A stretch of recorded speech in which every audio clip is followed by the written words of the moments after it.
Hey everyone. This weekend you might have seen the news about what happened to a Terry Fox statue in Ottawa. And that got us thinking, what if instead of focusing on the controversy or the outrage, the way the news normally does things, what if we channeled it into something positive instead? What if we used it as an opportunity to show the rest of the world what Terry Fox meant to us here in Canada and to millions of people in every corner of the world? Terry was an ordinary kid. He loved sports and had a magnetic smile and wanted to be a teacher. When he turned 18, everything changed. Doctors diagnosed him with a rare form of cancer in his knee, telling him they'd have to amputate his leg and had a 50% chance of survival. Terry never lost hope.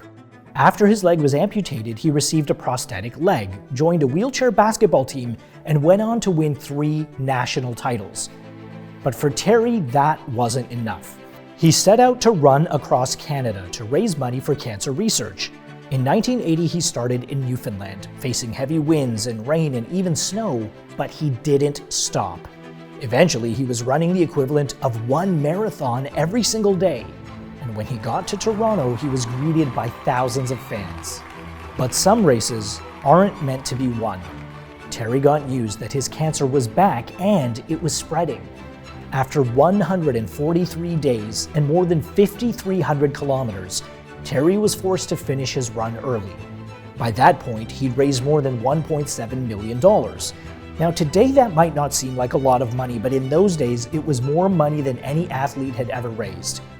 Even as he was getting sicker, Terry soon became the youngest person to ever receive the Order of Canada and to be crowned as Canada's top athlete.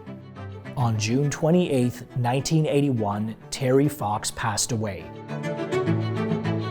2 months later, the first ever Terry Fox run was held in his honor. More than 300,000 Canadians participated across the country, raising $3.5 million for cancer research. Today, Terry's legacy lives on, not just in Canada, but around the world. Terry Fox runs have been held in at least 45 different countries, from as far away as Zimbabwe, Pakistan, and Japan.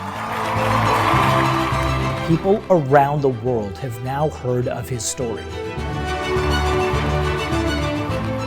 That's why Terry is so important and why so many of us consider him a hero.